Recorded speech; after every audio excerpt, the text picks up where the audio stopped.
गौतम बुद्ध और श्री कृष्ण की सबसे रहस्यमयी भविष्यवाणियां। क्या आप जानते हैं कि गौतम बुद्ध और भगवान श्री कृष्ण ने ऐसी भविष्यवाणियां की थीं जो सदियों बाद सच साबित हुईं? क्या ये केवल संयोग था या फिर इन दिव्य पुरुषों के पास समय से परे कोई दृष्टि थी? आज हम आपको बताने जा रहे हैं उन रहस्यमयी भविष्यवाणियों के बारे में जिनकी सटीकता ने दुनिया को चौंका दिया। गौतम बुद्ध और भगवान श्री कृष्ण दोनों ही मानवता के मार्गदर्शक रहे हैं। उनके विचार और शिक्षाएं आज भी लाखों लोगों को प्रेरित करती हैं। लेकिन उनके जीवन में कुछ ऐसी भविष्यवाणियां भी थीं जो आने वाले समय में सत्य सिद्ध हुईं। श्री कृष्ण ने महाभारत युद्ध और कलयुग के बारे में पहले ही भविष्यवाणी कर दी थी। वहीं गौतम बुद्ध ने अपने धर्म के भविष्य और मानव समाज के बदलते स्वरूप को पहले ही देख लिया था। इन भविष्यवाणियों की गहराई और उनकी सटीकता को जानकर आप दंग रह जाएंगे। बौद्ध धर्म का ह्रास और पुनरुत्थान। गौतम बुद्ध ने भविष्यवाणी की थी कि उनका धर्म समय के साथ कमजोर होगा और एक समय ऐसा आएगा जब यह लगभग विलुप्त होने लगेगा, लेकिन फिर किसी स्थान से पुनः इसका उत्थान होगा। सच्चाई, इस भविष्यवाणी को इतिहास में देखा जा सकता है। भारत में बौद्ध धर्म लगभग विलुप्त हो गया था, लेकिन श्रीलंका, तिब्बत, जापान और चीन में इसने पुनः जन्म लिया। 20वीं सदी में बाबा साहेब अम्बेडकर के प्रयासों से भारत में बौद्ध धर्म का पुनर्जागरण हुआ। एक महान सम्राट बौद्ध धर्म अपनाएगा। बुद्ध ने कहा था कि एक शक्तिशाली राजा उनके विचारों को अपनाकर पूरे विश्व में शांति का संदेश फैलाएगा। सच्चाई, सम्राट अशोक ने बौद्ध धर्म को अपनाया और इसे भारत से लेकर श्रीलंका, बर्मा, म्यांमार और मध्य एशिया तक फैलाया। उन्होंने युद्ध छोड़कर अहिंसा और करुणा का मार्ग अपनाया। कलयुग में सत्य और धर्म की हानि होगी। गौतम बुद्ध ने कहा था कि भविष्य में एक ऐसा समय आएगा जब लोग धर्म का त्याग कर देंगे।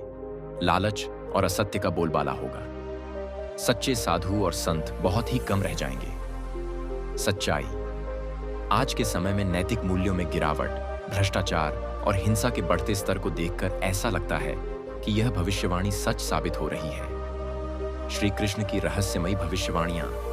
महाभारत युद्ध की भविष्यवाणी भगवान श्री कृष्ण ने पहले ही कह दिया था कि महाभारत का युद्ध टल नहीं सकता, क्योंकि अधर्म बहुत बढ़ चुका है और इसे समाप्त करना आवश्यक है। सच्चाई, कौरव और पांडवों के बीच बढ़ती दुश्मनी ने आखिरकार महाभारत युद्ध को जन्म दिया, जो इतिहास का सबसे विनाशकारी युद्ध साबित हुआ। कलयुग की भविष्यवाणी श्रीमद् भागवत में श्री कृष्ण ने कहा था कि कलयुग में अधर्म और पाप बहुत अधिक बढ़ जाएंगे। लोग अपने ही माता पिता का अनादर करेंगे, धन और सत्ता के पीछे पागल हो जाएंगे। सच्चाई, आज के समाज को देखकर इस भविष्यवाणी की सटीकता को नकारा नहीं जा सकता। रिश्तों में दूरियां, अनैतिकता और लालच हर जगह देखने को मिल रहा है। उनके शरीर त्यागने की भविष्यवाणी श्री कृष्ण ने स्वयं कहा था कि उनका यह अवतार एक नश्वर शरीर में है और एक दिन वे इसे त्याग देंगे। उन्होंने अपने अंतिम समय की भी भविष्यवाणी की थी। सच्चाई, श्री कृष्ण के जीवन का अंत उसी प्रकार हुआ जैसा उन्होंने कहा था। एक बहेलिये ने गलती से उनके पैर में तीर मार दिया और यही उनके नश्वर शरीर का अंत हुआ। मानव जीवन में अज्ञानता और अंधविश्वास बढ़ेगा। गौतम बुद्ध ने कहा था कि आने वाले समय में लोग धर्म के वास्तविक अर्थ को भूल जाएंगे और केवल बाहरी दिखावे में फंस जाएंगे। अंधविश्वास बढ़ेगा और असली ज्ञान को नजरअंदाज कर दिया जाएगा। सच्चाई, आज के समय में कई लोग धर्म को केवल रीति रिवाजों तक सीमित कर चुके हैं। असली आध्यात्मिक ज्ञान की बजाय तंत्र मंत्र, अंधविश्वास और पाखंड को अधिक महत्व दिया जाने लगा है। धन का लोभ बढ़ेगा और रिश्तों की अहमियत घटेगी। बुद्ध ने कहा था कि भविष्य में लोग धन के पीछे भागेंगे और अपने रिश्तों को महत्व देना बंद कर देंगे।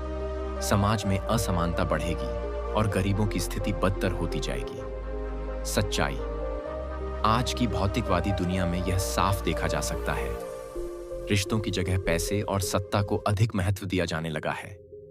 बौद्ध धर्म विश्व भर में फैलेगा, लेकिन मूल रूप में नहीं रहेगा। गौतम बुद्ध ने कहा था कि उनका धर्म पूरी दुनिया में फैलेगा, लेकिन इसका मूल स्वरूप खो जाएगा। कई जगह इसे नए नए रूपों में बदला जाएगा।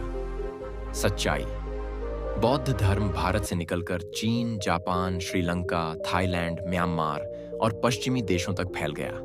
लेकिन हर जगह इसे भिन्न भिन्न रूपों में स्वीकार किया गया, जिससे मूल शिक्षाओं में बदलाव आ गया। भारत सोने की चिड़िया बनेगा, लेकिन फिर खो देगा अपना वैभव। श्री कृष्ण ने कहा था कि भारत एक समय सोने की चिड़िया बनेगा, लेकिन बाद में विदेशी आक्रमणों और आंतरिक संघर्षों के कारण अपनी समृद्धि खो देगा। सच्चाई: प्राचीन काल में भारत आर्थिक रूप से अत्यधिक समृद्ध था, लेकिन विदेशी आक्रमणों, मुगल, ब्रिटिश शासन के कारण इसकी संपत्ति और समृद्धि लूट ली गई। पृथ्वी पर अधर्म इतना बढ़ेगा कि मानवता संकट में आ जाएगी। श्री कृष्ण ने भविष्यवाणी की थी कि कलयुग में पाप और अधर्म इस हद तक बढ़ जाएगा कि सत्य और धर्म का पालन करने वाले लोग बहुत कम हो जाएंगे। सच्चाई: आज के समय में भ्रष्टाचार, अपराध, हिंसा और लालच हर ओर फैला हुआ है। नैतिकता और धार्मिक मूल्यों का ह्रास स्पष्ट रूप से देखा जा सकता है। एक समय आएगा जब जल, वायु और भोजन भी शुद्ध नहीं रहेगा। श्रीमद् भागवत में कहा गया है कि कलयुग में जल, हवा और भोजन तक प्रदूषित हो जाएंगे। इससे बीमारियां बढ़ेंगी और लोग छोटी उम्र में ही गंभीर रोगों से ग्रस्त होने लगेंगे। सच्चाई: आज प्रदूषण, जल संकट और रासायनिक खाद्य पदार्थों के कारण स्वास्थ्य संबंधी समस्याएं तेजी से बढ़ रही हैं। कैंसर, हृदय रोग और अन्य बीमारियां आम हो गई हैं। अगर आपको यह वीडियो पसंद आया हो तो इसे लाइक करें और हमारे चैनल को सब्सक्राइब करें। कमेंट में बताएं कि आपको कौन सी भविष्यवाणी सबसे ज्यादा रहस्यमयी लगी। और अगर आप चाहते हैं कि हम इसी तरह की और कहानियां आपके लिए लाएं, तो बेल आइकन दबाना ना भूलें। ये गहरी और विस्तृत भविष्यवाणियां आपके वीडियो को और अधिक प्रभावशाली बना सकती हैं। आप इसमें विजुअल इफेक्ट्स और एनिमेशन का उपयोग करके इसे और भी आकर्षक बना सकते हैं।